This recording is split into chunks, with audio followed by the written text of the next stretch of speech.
All right. I would so appreciate some legal helps, advice, info, details on not so much masks and mandates, but executive orders and emergency declarations as it applies to law and what we have to follow and what we can be fined for, cited for, arrested for. As far as I understand it, executive orders by the presidents and governors are unconstitutional, or maybe they're not if they're temporary, but that because they're just unilaterally one person making an order that was not done through our rule of law and through the legislative branch. So there's that, and then there's emergency declaration, like we've had nationwide in all the different states. That I think they have to be renewed every 30 days, but where do you draw the line? So legally, just basic legal information on details on these executive orders. But this is an interview with Del Bigtree with the California mayor, Renette Senum. And what she posted is, as you go about your day today, know there is no law that orders you to wear a mask. Our governor does not have that unilateral power to make such orders. So see, that's a little confusing.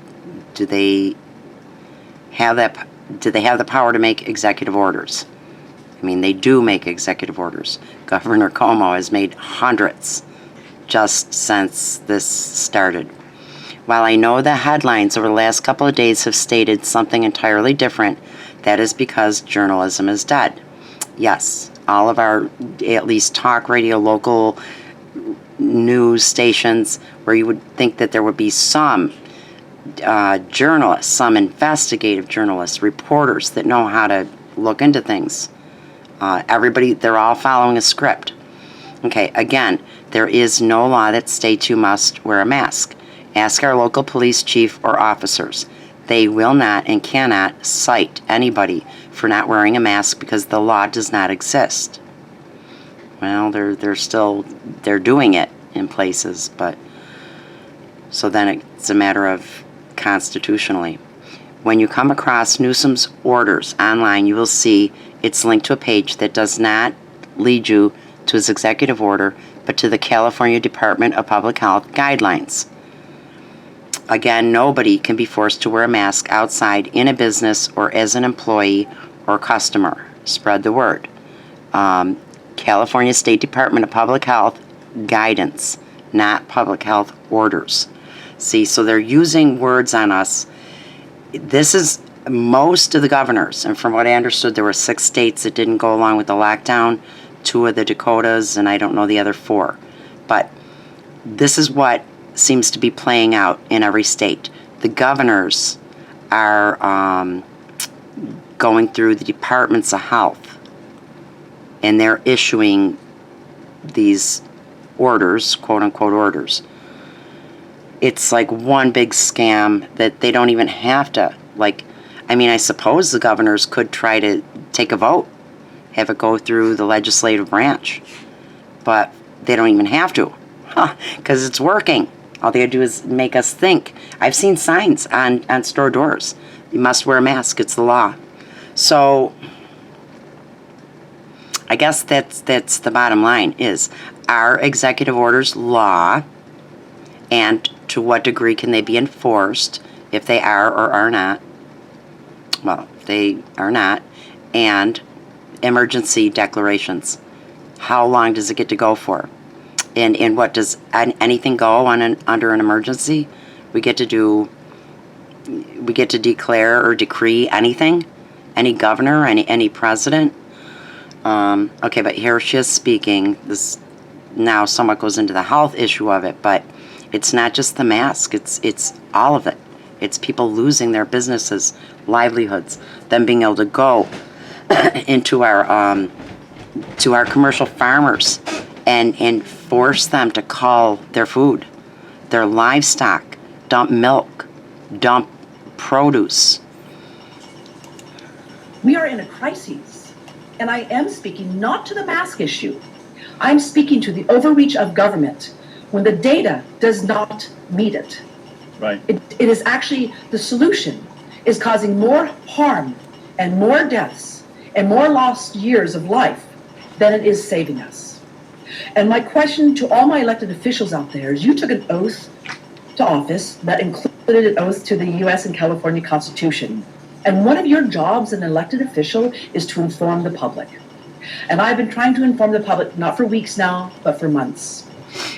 And Dell, the reason why I was even keyed into the possible health impacts of masks and wearing N95 masks or any kind of face covering is because I've been a house painter for 35 years.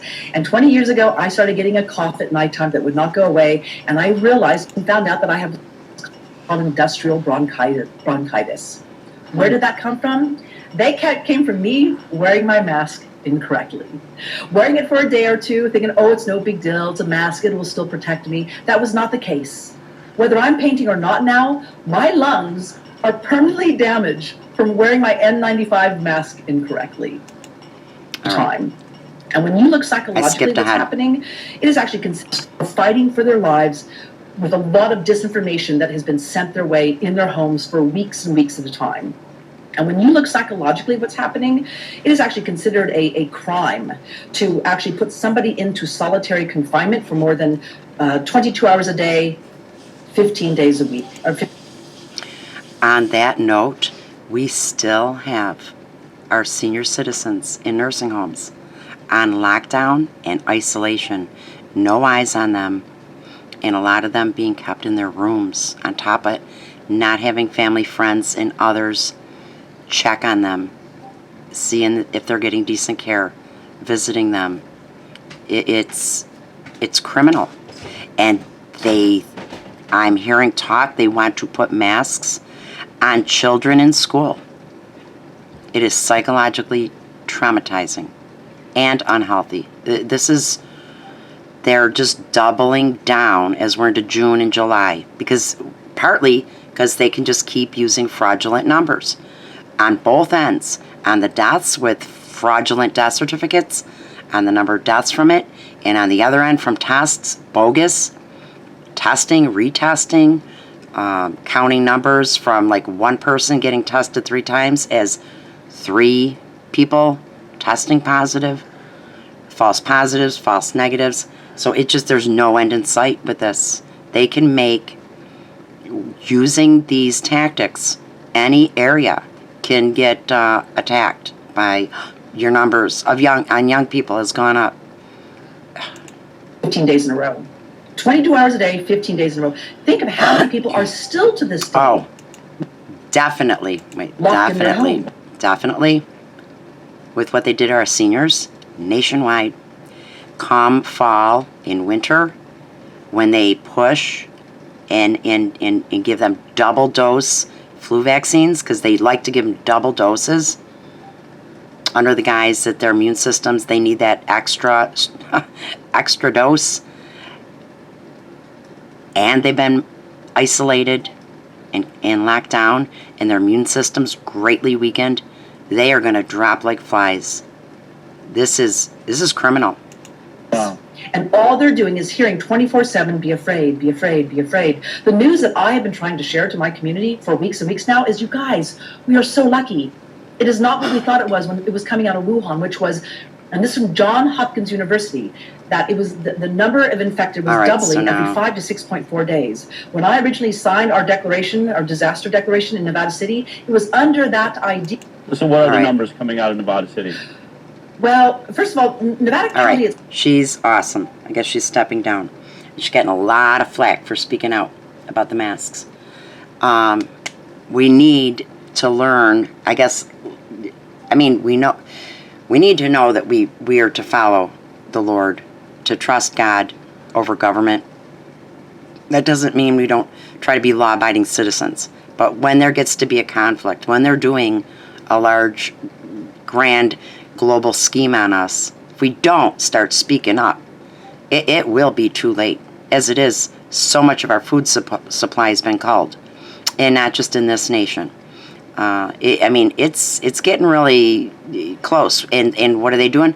Doubling down on this mask baloney and opening and reopening and travel restrictions. And so, yeah, please, anybody who's got information on the law and executive orders by presidents and governors and mandates, what kind of weight do they hold, versus, and public health.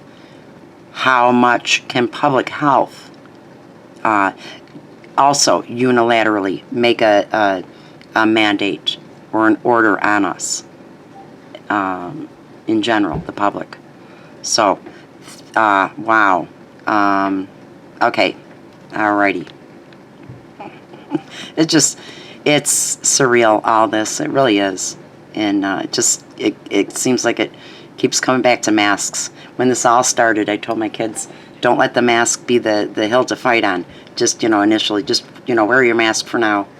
That's not what we need to fight against. We need to fight against mandatory vaccine and the ID mark that they want to give us, the really creepy vaccine coming up that's altogether different. It will alter our DNA in getting tested, that sort of thing, not the mask. But it really, the mask is a big deal. It's a big sign. It's like it's part of the trauma, I think, that when we go out, we get to see everybody in their masks to reinforce in our minds, our nation has been taken over. And ironically, this has caused the unmasking of all those in power who are tyrants. It's like they're all showing their true colors. It's amazing. So, anyhow, God bless.